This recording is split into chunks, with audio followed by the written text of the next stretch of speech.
Okay, we are doing episode 74 of what we like to call in the last two episodes, the Two Bros Podcast. We're down Caleb again, but no big deal. Three different things that me and Chad wanted to talk about. One topic is just about the environment. A couple articles here about that. Next topic is about MAGA hats. And how they might be seen in the future. And then the last topic, we'll touch on Bernie Sanders just announced running again here in 2020. That's fresh news. That is as of this morning, February 19th. Well, it was yesterday morning, I believe. Was well, actually, it? no, you're right. No. I The official was today. Excuse me. The official was, you know how there's exploratory committees and stuff? I don't know. Yes, yeah. The official was today. You're right. But anyways, okay. Chad was the one who posted some environmental articles. I'll let you take that away. If you don't mind starting out with the one that talks about just the collision course we're on as far as humanity, not the Malaysian one. Environment in multiple crises report. Yes. Sure. Yes. Well, things are looking abysmal this week in how's our planet looking. Oh, sure. But let's, instead of just being alarmist, let's actually talk about what's going on here. And I posted actually a third article this week that had something to do with insect populations plummeting. You did. Which is just another thing that we need to be concerned about with the environment. It's another thread connected to this sheet. I got you. Absolutely. Because we have things like plastic, obviously, greenhouse gases, yada, yada. This one is an interesting one because there are... climate change tends to be the focal point when we talk about how we're affecting the climate, how we're affecting this planet. But there's a lot of things that are going on that a lot of people don't pay attention to that are also related to environment and how we're affecting and the environment and how it's going to affect us. And this one was very interesting. So the think tank IPPR, which I'm not... the Institute for Public Policy Research. It says it's a center-left think tank. Sure. Okay. Does it say that? Where does Just it say context. That? Yeah, it says that in the article. I wrote it down. No, it does. The report somewhere it does. Yeah, because I wrote it in notes. Go ahead. It says human impacts have reached a critical stage and threaten to destabilize society and the global economy.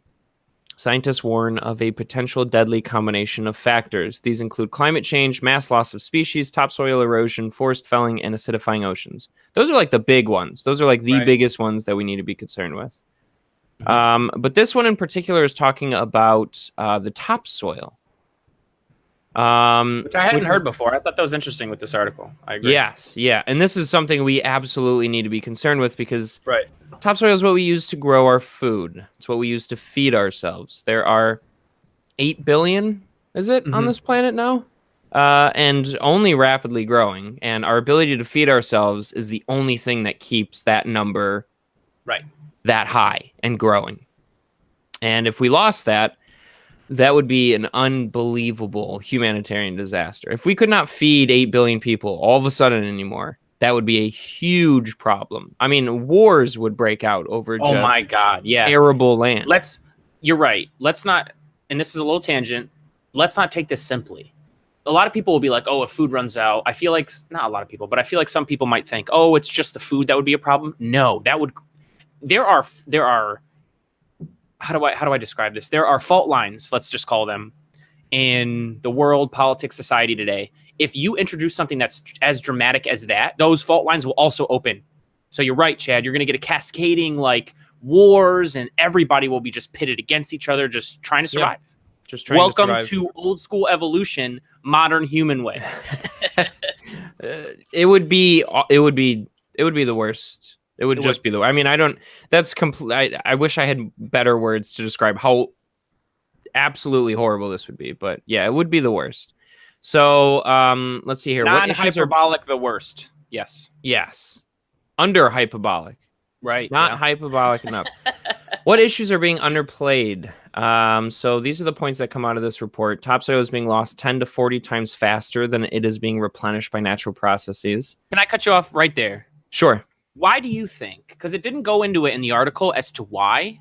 And I'm not saying the article's, it's BBC. It's very trustworthy to me, source. That's why I love why you post BBC. But why, like, is it because, and my first thought was, is it because of, I mean, generally, it definitely not just is it, but generally it's definitely because humanity has reached such a point that we are just completely dramatically altering things on this planet on a day-to-day basis even.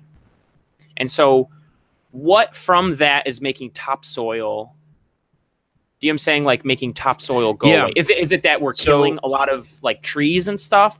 Is that how soil is replenished? I have no idea. I don't know, if you can see the screen that I'm sharing currently, but is the Wikipedia page for the Dust Bowl. That's a great one to bring up. How much do you know about the Dust Bowl? A lot. I know about it. I'm not going to claim to be an expert. Sure, but I know about it.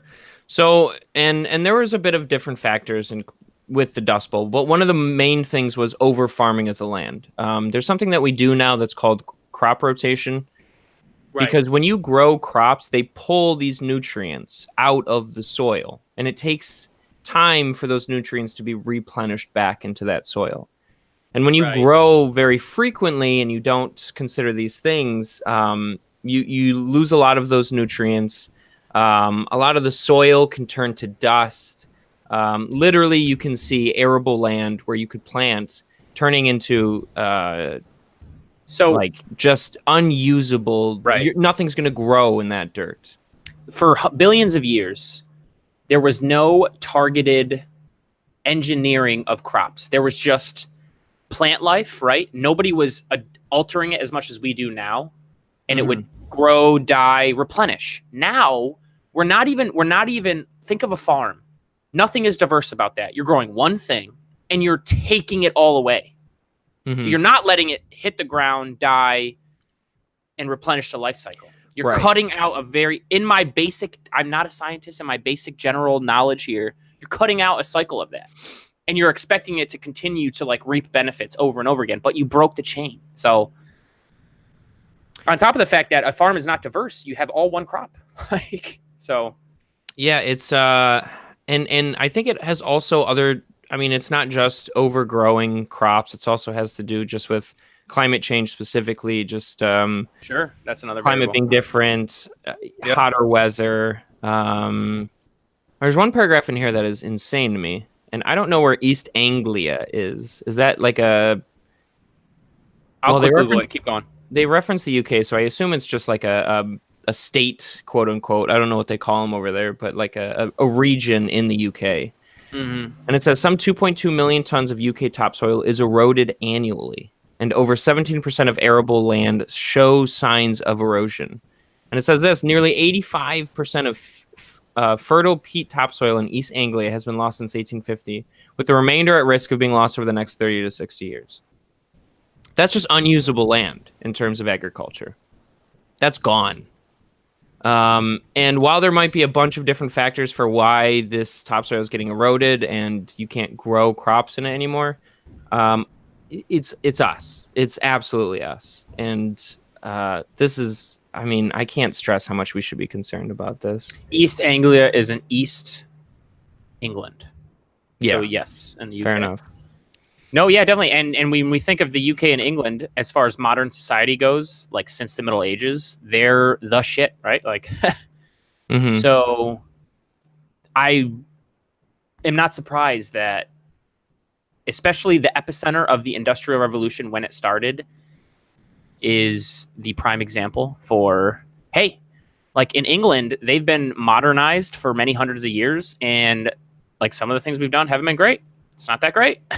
So yeah, we might need to rethink this stuff, man. Not even rethink this, like just this always gets back to my whole, whenever I rant about like, hey, well, let's science our way out of it. No, not even that, but I do say that a lot, and I'll stick by that too. I even believe that in any situation, even this one. Here's the problem though. Like we live in a society that doesn't necessarily. Not necessarily. We live in a society that cannot, for the life of it still, and even I make mistakes, you make mistakes, we all do, we're humans, and we've got to figure out how to make this better. We cannot, for the life of us, just trust data collection, trust people who are experts, trust them to engineer society for the best, for the better of all of us. We can't do it. We get caught up in especially here in this country, we get caught up in the politics, we get caught up in the divisiveness, and we get caught up in people who grandstand, and who say things like fake news, so that when people turn around and they hear about this stuff, they just outright reject it. Even if, imagine this, there are some people out there, a climate scientist, a gang of climate scientists could walk up to them, show them all the data, tell them they've studied this for years, and you've got people that will spit in their face. Face about it. It's just gross. And I don't, until you fix that, I don't know what you do. I don't, because the good thing about this article too, Chad, is it highlights the fact that politically we are not going down the right road. We're not right now. Mm-hmm. Something needs to change. If we keep going, especially in this country, politically down the road we're going, that's it. Just hang in there until it's all over, and that's it. We're not going to do anything. You're absolutely right. Yeah. And really quickly, I wrote this because you were the one that shared these links with us, which was great. The world has always been on a collision course with humanity. Rapid, uncontrolled growth, faster than evolution has shaped this planet, was always going to be the death of this. Always. We have to be responsible. We can't just... Mm-hmm. This planet, this universe isn't just, hey, we can just take and it'll be okay. That's not how it works. So what do we do? We've got a young congressman in this country who's come out with a Green New Deal. I have not read it. I'm not here to say I'm for or against it. Congresswoman, sorry. Fair enough. We have a congresswoman who's come out with this Green New Deal. Well, there was a few on it. Whether you're for or against this, we've got people who immediately slap it down. Mm-hmm. And by the way, this is such an existential problem, like you said, Chad. We've got people who slap her down on her Green New Deal and offer no solution themselves. That's dangerous. That's dangerous when we are in a society that gives room for people to just dissent and not have a solution themselves. It's irresponsible. I think it is mostly because those that are heavily criticizing that Green New Deal are not convinced that there is a problem. And that is the problem. That's even worse than what I just said. Yeah, that absolutely is the problem. Oh, no, and I don't know why this is such an ingrained belief, specifically on the right. And again, I've mentioned this before, and I'll say it again. The polls show that these attitudes are changing. Yes, correct. And that is the one thing that gives me hope, is because there's a lot of this pushback in terms of protective environmentalism. There's a lot of pushback from people who have a clear vested interest in their own financial concern. Right. It makes you skeptical of what they're saying. But my one stroke of optimism there is that those people, if they keep doing what they're doing, live in the same planet that we do, and will also completely wipe themselves out if they keep up what they're doing. And we see this. I mean, I don't know if it was BP this past year, but or maybe past 2 years. They're coming around on it. Exxon too. They absolutely are, because you can only ignore what's actually happening for so long before you say, okay, well, unfortunately, we're all stuck on this planet together. So if it goes, we all go. And that's the one thing that gives me any sort of hope. And it's kind of like with the Cold War, right? The mutual assured destruction with all the nukes that we had. Yeah. It's like, well, if we let all this go off, we all die. So let's back off a bit, take stock of what's going on, and let's be smart about what we're doing here. That's a great comparison to what modern fossil fuel companies are doing. I like that comparison. And I think I want to kind of slap down your optimism, but I'm not gonna do it. Not gonna do it.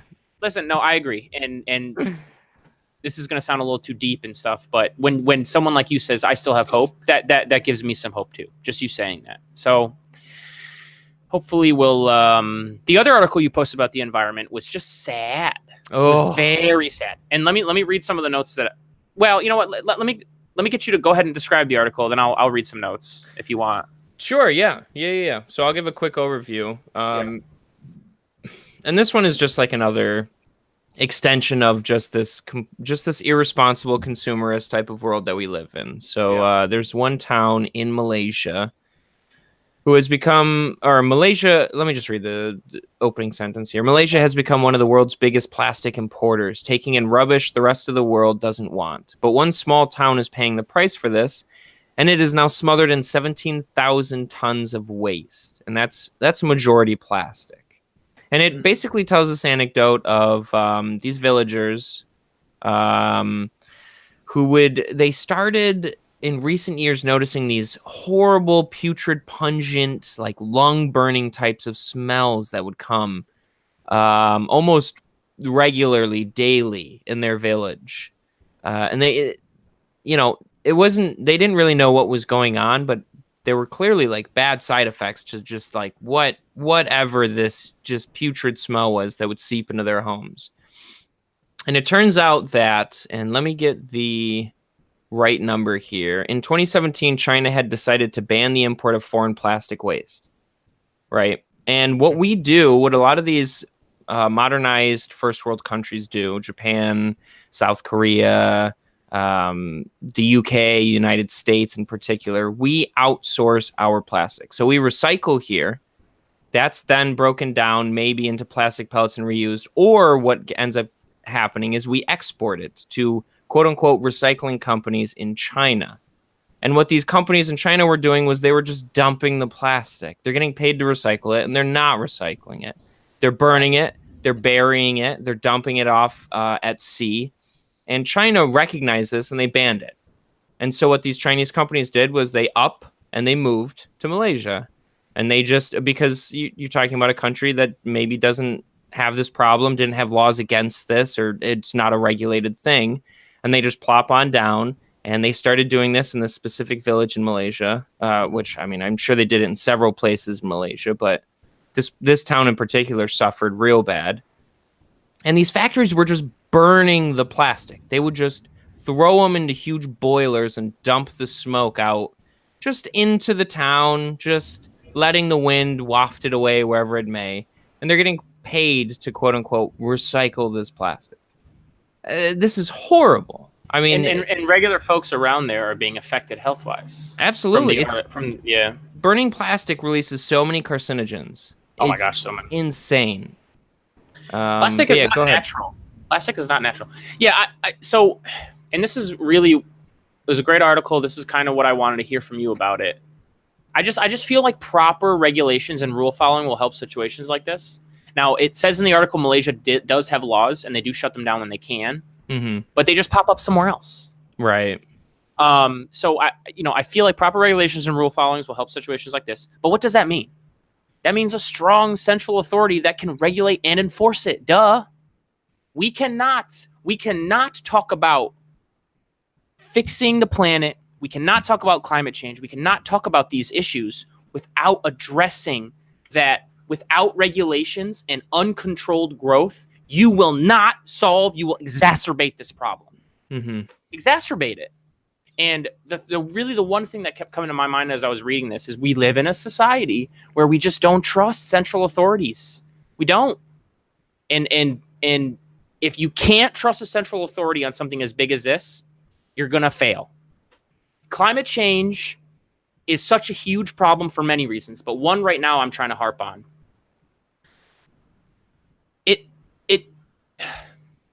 It just you just can't have uncontrolled growth and fix climate change. Uncontrolled growth is profitable, and that is a very powerful thing in itself. Anything profitable, especially wildly profitable, is powerful in a market society. Sure. You need to have a counter powerful influence to stop it. We've known about this. We've known the science behind climate change since the 1950s. Go look it up. We haven't done a damn thing about it because these market forces are so fucking powerful they can't be stopped. Right. That's the problem. And when I have some of my conservative or right-leaning friends come at me and say this about deregulation, I'm not saying they say deregulate for as far as environment goes. I have a lot of people who don't agree with that. But we really need to confront the problem realistically. And we're not doing so when we talk about deregulation and not a strong central authority, because you're fucked. If you want to choose that path, you have killed the planet. I think 100%. If there is no central authority controlling and regulating this, and you let uncontrollable growth explode, you tell me, do you think we'll fix this? No. So, I mean, yeah. Right. So the thing that came to my mind when I was reading this article is we have a central authority in this country. Most countries do, But in this country specifically, we don't have the trust in the governmental forces to do it. We don't. And until we get there, we're so fucked. Absolutely. Now, the hope is there's I'm not even going to say a generation, because it could be a lot of people. It could be older people changing their mind too. I'll give them credit. There's a lot of coming around on this. You're right. But we're not there yet. And that's what frightens me. We're not there yet. I could see us, and also seeing what's happened and where we're going, I could easily see a scenario where we never get there. We never get there, Chad. We don't. No, I see a scenario where we get there 9 times out of 10. I see a scenario, though, where we might get there too late. And that's where the problem occurs. Right. Because there is only so long we can live in this filth before we really... I mean, we're already feeling the effects, but give it 10 years. Give it 15 years. Let me modify that. You will absolutely be unequivocally mistaken to just... You would be ignoring the most obvious red flags in 10 to 15 years if we continue on this path. Right. And when you say 9 times out of 10 we'll get there, I agree. But the problem is 8 times out of those 9, it's going to be too late. Right. So, and that's the problem. That's the concern. You're right. When you say Exxon and BP are coming around, we're going to get there. You're right. Even from the literal players in this market, you're right. They're coming around. But it's really might be too late, man. And especially, it is encouraging that the companies who directly profit from stuff like this are coming around, but it should absolutely discourage you that the politics have taken a step backwards on this. We have a president who tweets when it snows about how climate change isn't real. You laugh, and I laugh at it 9 times out of 10, but right now I'm going to take the 1 time out of 10 to just, that's just disgusting. It's disgusting. He's just wrong. He's just wrong. He's a liar. I don't think he's a liar. No, I think he's a liar because you are not a liar if you can give me the scientific proof that you're right. If you can't do that, and I can touch climate scientists and say this is their evidence, literal science, then you're lying. You can act like he just feels like he doesn't believe it, but doesn't mean the proof's not there. So to me, and that's fine if you don't think this, to me it's a lie. It's nothing but a lie. Mm-hmm. So the science is there, and if you're choosing to ignore it, that's not my problem, and I can call you a liar. That's just how I feel about it right now. Especially the reason why I get so aggressive with it is because we've been talking about how aggressive the problem is, Chad. Oh, for a very, very, very long time. Yeah. Right. It's interesting because I can't be aggressive with my, accusing someone when... Go ahead. Well, just a quick note on that. I don't know if these people are explicitly lying as much as they truly believe that there is no problem, which is a problem in and of itself. But then we could get climate scientists to go talk to them about how it is real, and they still wouldn't change their minds. Some of them might. I'll give them credit. Most of them wouldn't. Yeah. So it's tough. It's tough, man. Yeah, but it is interesting because geologists will now tell you that if humans were to disappear from the planet right now, and let's say in 1 million years, some new forward-thinking intelligent species comes to fruition and they start doing their own types of archaeology, they will notice in the geological timeline, in those rock layers that you see when you're driving down a road that cuts through some sort of mountain or something, you will see a layer of plastic all over the Earth in that geological timeline. Wow, I never thought of that. It is unmistakable, the impact that we've had. It's unmistakable how far spread it is. And it's very interesting to think of a future where we just simply don't exist, and these future archaeologists of a different species simply incidentally discover the thing that happened to kill us, or at least some side effect of what happened to kill us. And the idea that would be part of the geological record is fascinating to me, but, Will you let me leave this on the last word? Go ahead. Oh, wow. We'll get to the next one. We can engineer a better, more sustainable economy. We can. Yeah. We have the intelligence, we have the research, we have the people to do it. But that means we need to trust an authority to regulate it. If it can be abused for profit and there is no oversight, you tell me what's going to happen. That's the last word on it. Oh, now I kind of want to push back a little bit. Go ahead. Real quick, go ahead. Absolutely, we do need to engineer better, but number one, we need to start making sacrifices now as a consumerist culture. And not just Americans, because as we can see, we might have regulators that say, you must recycle, and we can just export that problem to another country, aka Malaysia or China. Everybody in the world needs to be on the same page. How do you do that, though? I know. A central authority, Chad. You can't. A world authority? You're gonna not necessarily a world authority. I'm just saying some authority. Some authority has central authority in each state. Yes. And that's fine, but then they all have to be on the same page. It can't be one state's like, oh, our climate change is we're going to strip our recycling to Malaysia. Well, that doesn't fucking fix anything. That's why the UN needs to nut up. Come on, UN, nut up. And then this is what I worry about the politics of humanity. The UN nuts up and there's a backlash. So I don't know where this goes, man. I don't know where this goes. There's a lot of backlash to the UN when it does things. It's either going to kill all of us or... Especially, let me speak for Americans right now. There's a lot still backlash against a central world authority for biblical reasons. And I just don't, I'm not saying there should be one world government. That's not what I'm saying. But I just, anything that even resembles that, Chad, even if, let's say the UN came out tomorrow and said, we have this whole plan on climate change. We've had scientists review it for years. We think if we do this, then we can save the planet. A whole bunch of people, especially on the right here in this country, will be like, nah, fuck the UN. Fuck the UN. They're trying to control things. They're trying to come into America, tell Americans how to live. Satanic world government. Tough, man. Yeah, no, I mean... So look, you can respond to this too.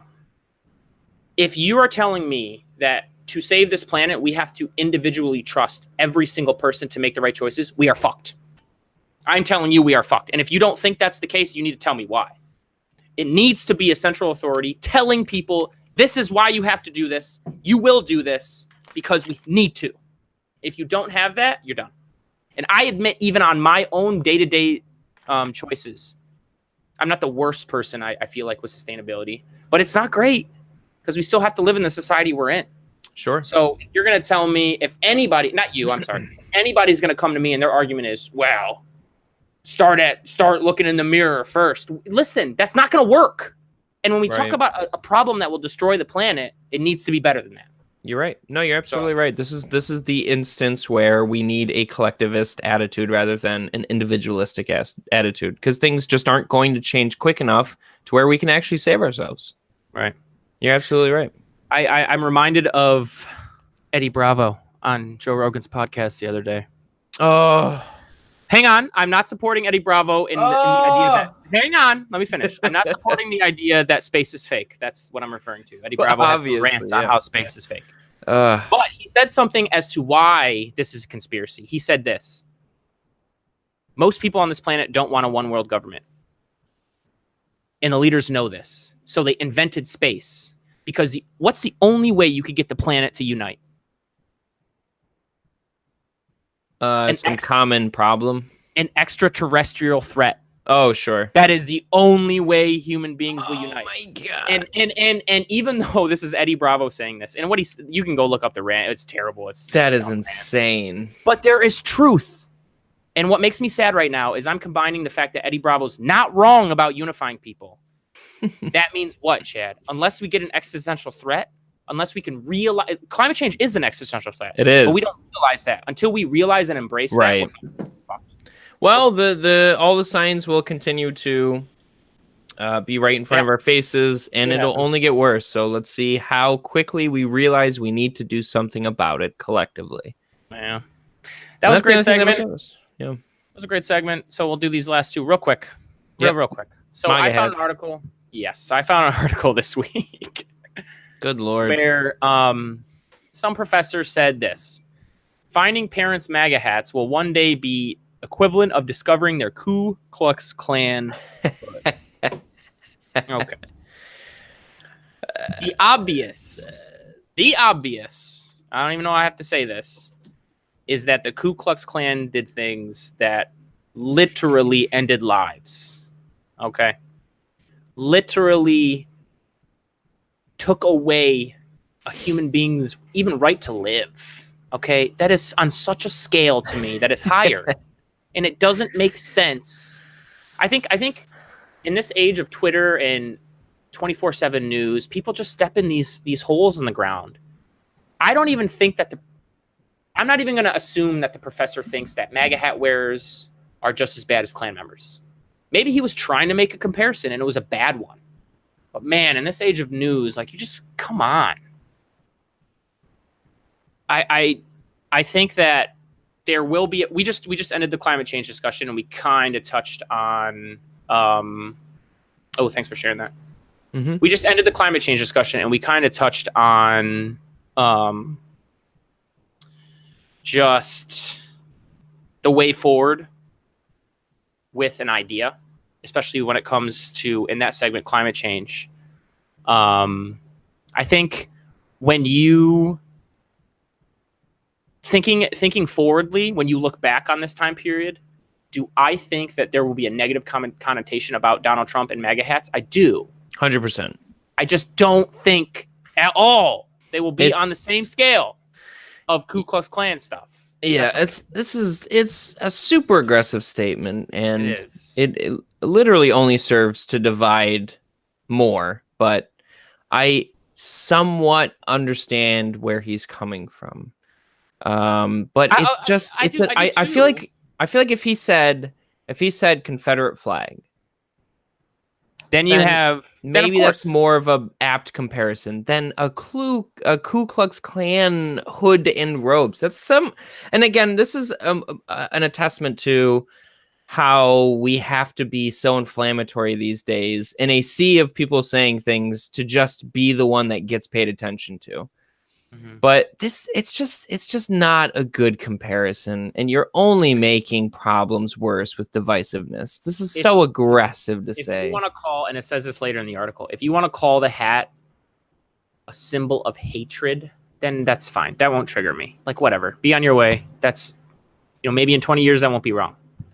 But come on, this comparison to the Ku Klux Klan, it's aggressive. This is what I think when I read articles like this. I think about us dividing ourselves for no reason.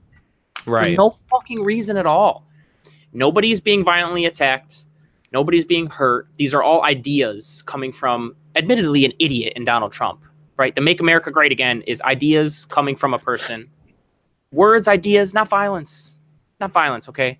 And anything that divides us, as long as we're not violently against each other, is inappropriate.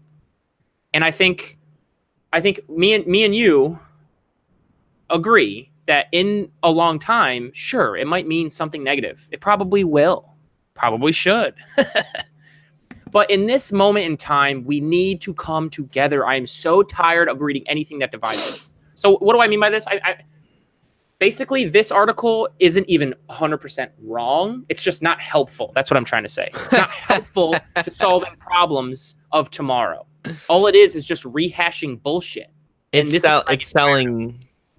selling the things you want to say. Yeah, because not only are people clicking on it because it's inflammatory, but people are clicking on it because it either offends them or they think it's like aggressive, or maybe they completely agree with it, but it is inflammatory at its core claim. Of course. And that's what it pisses me off about this ad-based news types of system that we exist within today, because you have to be inflammatory for people to pay attention to what you're saying to get those ad dollars. Yes, but it's like, it's just making things worse. That's all you're doing. And the person that reads this, let's say somebody has a MAGA hat, and they're let me quote Laura Ingraham at the end of this article. And by the way, I saw that video actually. Yeah, it's not a bad quote. Oh, that video's trash. Hang on, no. But this video, no, it was just her. It was Laura Ingraham talking. It was the video that I saw. Listen to what she says at the end of this. I'm not a fan of Laura Ingraham.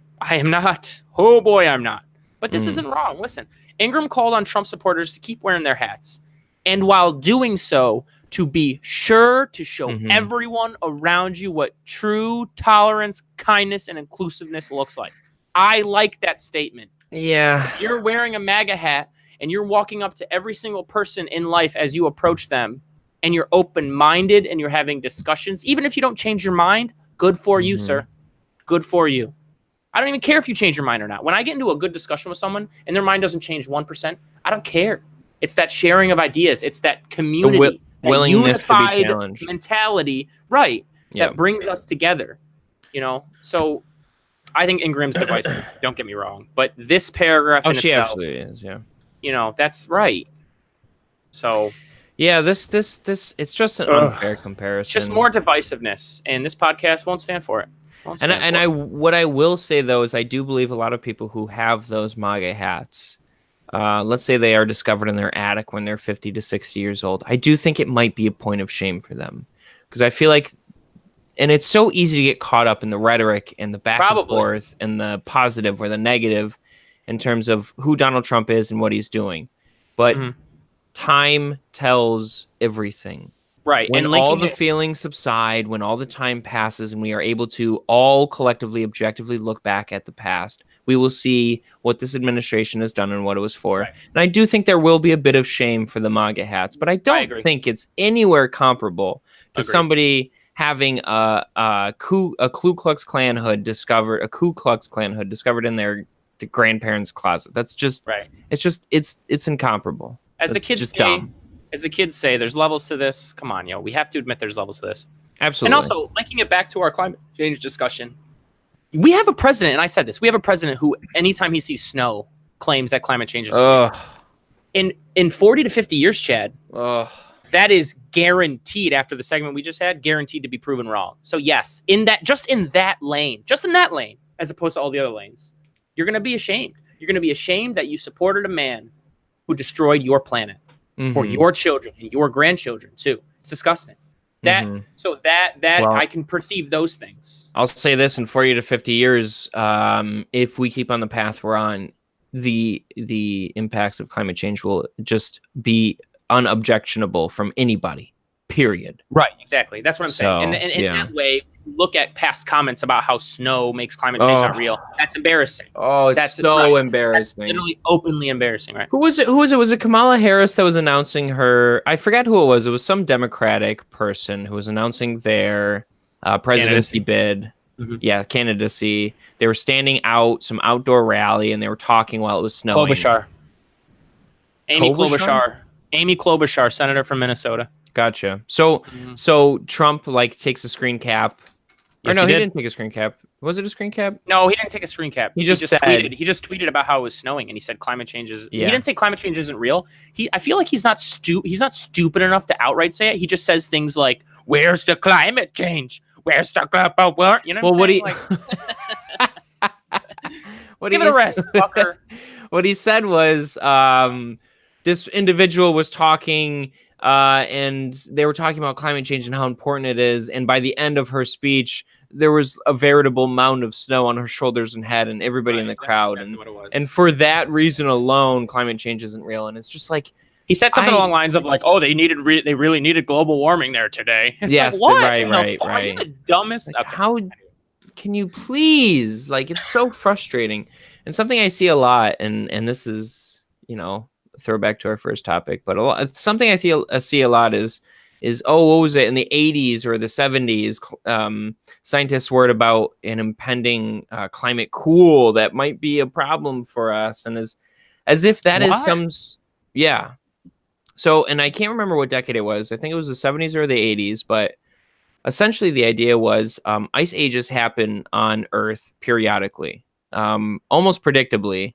Every 10, 20, or some thousand types of years. Fuck the planet up, but continue. Right. And there's actually a much larger conversation to be had there. But so the idea was that there is an ice age that we are due for, because much like the economy in terms of recessions and booms, these things are cyclical, right? They come and they go. But there's reasons as to why they're cyclical. If you just don't natural processes, right? Right.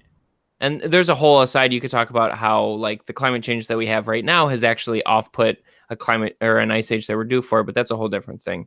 There's this idea that in the 70s or the 80s, when scientists started being a bit alarmist about how we're due for an ice age, this global cool, and the fact that it never happened is sort of grounds to dismiss anything that climate scientists say ever again. Which is just works. It's not how it works. If anything, that's a testament to how science is reliable, because we make these predictions, we make these models, and when we know them to be false, or when we know them to not be true, we abandon these ideas and we move on to new, better ideas that are more applicable to the reality that we currently live in. Everything that as if that the fact that we were wrong once means that we can never be right is so frustrating to me. It's so I know. frustrating. It is very frustrating, man.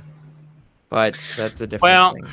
Yeah, we'll move on to this last one. Yeah, Bernie Sanders. Before we get into this last one, I do, even though nobody listens to us, I still want to disclaim that like I was a fan in 2016. I was. So Same. I will also say that. Yeah. But Bernie Sanders. So I also had I texted you this earlier today. I have a few friends that were fans too who have already expressed to me that they're unsure about if they're really on board. But that makes sense to me, man. These people are progressives, and you have a wide swath of selections this time. Like you do. Like before, you had Bernie, the progressive lane, Hillary, the establishment lane, and then 3 other establishment chuckle bunnies that didn't do anything. Now you have like 700 Democrats running, and it's what, February? February, 2 years before the election. So anybody that tells me right now, hey, I don't know if I'm a Bernie fan, even though I was a couple years ago, because we have more choices and I want to see, that's the responsible thing to say. I actually like that. I'm like, good for you. Like, go through the candidates, choose carefully, vote for who you want. That's the way it should work. Like, it is very, very okay to see I don't want to call him a retread, but to see like a retread runner for the presidency, see more choices this time and say, well, let me just explore. Of course. Do you? So, a lot of, I saw, did you see his, oh God, and you got to see it if you haven't. Did you see his announcement video? On what, his YouTube channel? Yes. Oh, I did not. So, oh boy. I am also the kind of person that, since we have 2 Republicans even running. We have the incumbent and another guy's running in Republican side. There's a ton of Democrats. Because there's so many choices, I hesitate to say, yeah, I'll vote Bernie. No. I can tell you if I'll vote for him against Trump.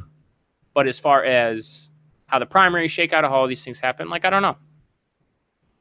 We'll see. But I'll tell you what, that introductory video from Bernie Sanders, oh boy. It almost felt like, before I watched the video, I was like, okay, like I liked Bernie before. Let's see what's good this time, but no choices yet. I watched the video, and of course, after I'm just like, "Oh my God, Bernie!" You know I don't see an official video on his channel. 6 days ago was the last time they. Gosh, you know where I saw it? I saw it on Secular Talk's video. Yeah. Kyle, what's his name? Kyle Kulinski. Yeah, that's right. Let me see if I can't find it. Yeah, breaking. I just found it. Breaking. Bernie officially launches 2020 campaign on Secular Talk. The campaign ad is hard, bro. Let me tell you something. Bernie Sanders, you can be a Democrat, and Obama proved this a little bit. You can be a Democrat and win over a lot of white working voters. Why? The key is the last 2 words there. Working voters. The lane for a progressive to win the presidency is to stick to the message of fight for working people. Don't stray to the message of or don't get caught up in the messaging from the opposite side or whatever side that says like these are handouts. No. Stick to these help working people. And I think Bernie does that better than anybody. And if when you watch that ad, you're going to get the same feeling. And I think especially in this age of massive inequality, like that is the lane for progressive to win. Fight for working people. Go ahead. Absolutely. 100%. And can I just say that I have spent, and again, I'll say, just so people are aware, that in 2016, I was a massive Bernie fan. Right. And I watched a lot of his rallies. I watched a lot of his interviews. I watched a lot of his talks. And he is so on point. He is so on message with the biggest problems that face poor and middle-class Americans every single time. It's impressive, really. He's so on point with it. He never, ever gets caught up in the bullshit. And he doesn't. I would argue that he tries not to. Sometimes he does, I should say. Sometimes he does because, whatever. But he's the best one at not doing so. And I think he is because he doesn't have charisma. Trump, especially Trump. I'm trying to think of a good Democrat. Beto O'Rourke. people like that, they have charisma, right? They don't have a lot of policy, but they're good at politics. Why? Because they can just like say the right things and like tickle people's fancy the right way. But the substance, a lot of times with these people, isn't there. Bernie has no charisma. Bernie has earned his place in political society in America by just hammering away for decades and decades and decades and decades. You have charisma, you can rise up in politics faster than Bernie Sanders did, because Bernie Sanders has taken a long time to rise. I know you know that. Oh, absolutely. But I think because of that, it makes him great. It makes him truthful. It makes him stay on point. Because he doesn't have charisma, he can't even bullshit. Why would he? Why would he? So, and I mean, look, Bernie is good at being a politician. So there is a certain degree of charisma, public speaking you need just to accomplish that. But there's another level that's a Trump level. And Trump's good at it. I admit it. Of course. And he doesn't have that. So what does he do? He just hammers away. Sticks to the message. Hammers away. He does. And I you know, and the one thing that I want to bring up that wasn't too much of a concern for me in 2016, that is a bit more of a concern for me in 2020, is his age. And Politico did an article about this. Sanders admits his age is an issue in 2020. And I think he's just really good at addressing the concerns that people might have with him as somebody who's running for president. So he says, and Politico quotes him in this, he says, look, you've got people who are 50 years of age who are not well, right? You've got people who are 90 years of age who are going to work every day doing excellent work. And obviously age is a factor, but it depends on the overall health and well-being of the individual, which is 100% for me. Like, when he officially announced his run this morning for presidency, I was initially skeptical because I don't know how well he can win vote. Like, for me, his age is not a concern as long as he is mentally fit and physically fit to do the job. I don't care how old you are. If you can meet those requirements, I don't care. My bigger policy. Right. Absolutely. But my bigger concern is how he's going to fare, especially how his age is going to fare with an audience of people who have to vote on whether or not they want him as their candidate, right? Let alone their president. So that was my biggest concern. But I'm fairly sure at this point, especially if he can win the nomination, find himself an incredible VP who's absolutely on board. I think that Bernie is somebody who's going to put everything into what he believes in. And I think that his ideas will outlive him if he doesn't completely see the end of his presidency, right? Let's say he wins and he runs 2 terms and he dies in office in the second term. I think his ideas are more important than him himself as a politician and as a president, right? That is the important thing here, is the ideas that live on and propagate rather than him himself as a person. So I'm completely on board. I'm on board. Two things for me. I'm gonna donate, by the way, after we're done. I already did this. I already did this morning. 2 things for me. So one, I did immediately when he said he was running. I was like, boom. Yeah, I'm gonna do the same after we're done here. 100? I'm giving him that 27. Oh, go ahead. No problem. Do whatever you want. Do whatever you want. Sure. Well, I think 2 things. I think as long as he picks the right VP, I think he can mitigate this risk. 1, and then 2. How do I say this?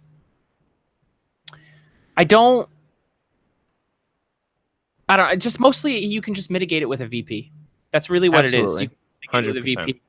And I'm really not that worried about it. I mean, the article talks about Biden, who's 76, and I'll go with the second thing. The CBS Morning interview. The interviewer, I don't know if it was a CBS Morning interview or if it was like the Young Turks, but he's done a couple interviews in the last few days and I watched them all. One of the interviews, someone asked him, we're looking at a Democratic Party that even compared to 2016 is different. Pushes for all kinds of things, especially diversity and inclusion. And they said to him, being an older white gentleman. Ugh. Hang on, just let it finish. Already sick of the question. Do you think that is a disadvantage for someone like you? Something along those lines. Sure. And you're just like me. When you're listening to the interview, you're just like, oh God. Ugh. Bernie, and this is why I love Bernie. Every time, even when he's confronted with a stupid question like that, he hammers away on the right message. He goes, he does. Literally, the first thing he said is, we have problems in this country. We have a president who lies, and we need to fix a lot of things. What does it matter if the person is white, brown, woman, purple, dinosaur? He's like, it doesn't matter. The American people should be looking at the policies and the solutions that we put forward to problems that we have and make the decision. Forget about the age.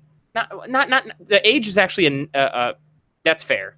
It's a factor. In some ways. It is a factor. But forget about the race. Forget about the sex. Oh, absolutely. Why do we do this? Basically what he said is, why do we do this? If you like my policies and you think I'll be better for your family, for your country, for this world, then vote for me. Right. If you don't, then don't. Right. This boy is so honest. It's insane, yo. He's putting everything that he believes in on a pedestal in front of you, and if you choose not to believe in it, then that's fine. But he's telling you that he's going to fight for everybody regardless of who you are. So top 3 priorities. I think number 1 was Medicare for all. Number 2 is $15 minimum wage. Number 3 is climate change. Oh, I would actually change that a bit. I think that's his top 3. I think the number one thing that he harps on. No specific order. I don't remember the order. Disclaimer. No specific order. I don't remember the order. Oh, is that what he said out of his mouth? That's what he said. His words, okay. He said something. I don't know if he prioritized them. Go ahead. Well, what I see from him, what I hear from him time and time again, consistently, is money in politics, big money in politics, influencers, lobbyists. You know, and those for me are one of the most important things facing our country is getting that influence out of politics. Get rid of it. Get rid of Citizens United. Get rid of this bullshit that if you are a corporation or an entity that you can give as much money as you want as some sort of extension of free speech. It's bullshit. It's not free speech. It's suppression of speech in general. It's suppression of speech of the individual. And he knows that. Yeah, you're right. And I touched on this before we started. He was talking about Howard Schultz. Yeah. Oh, God. Yeah. Listen, and this is the problem with our society. It's not that there's billionaires. It's not what he said. He said the problem with society is that people who do have that kind of extraordinary wealth can legitimize themselves just through marketing. That's it. No experience, no credibility, marketing. Right. And to his point, he's like, that's great. Like, what are we doing? Enter Donald Trump. Right, yo, you're absolutely right. Enter Donald Trump. Yeah, and and I see, and somebody who tentatively identifies with the left side of that spectrum. I shouldn't say tentatively these days. I should say more than not. I would say that too, more than not. I see these people that are like Oprah, Kanye. It's like, stop it. We did this. Trump was somebody who was a celebrity. We went through this. Right. But it doesn't matter. You don't know what the fuck you're doing. I don't care how well-intentioned Oprah is. Don't make her president. Don't make Kanye president. Don't make anybody that left or right that identifies as somebody who is a quote-unquote influencer or celebrity as somebody who could run this country. It is a taxing, difficult, tough, I think we just lost Chad, but I will say this is the last point. Oh, am I gone? Oh, there he is.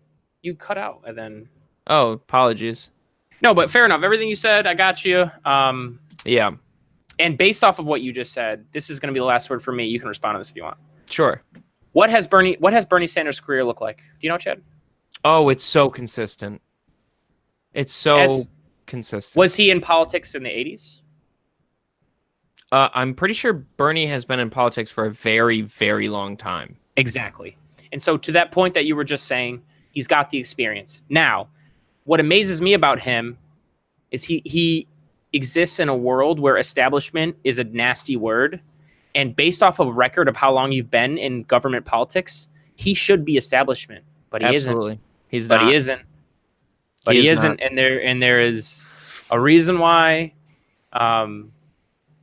he stayed in an independent lane the whole time and worked his ass off to get to where he is. It is not, when we talk about people like, let's say, Hillary Clinton compared to Bernie Sanders, it is not the same.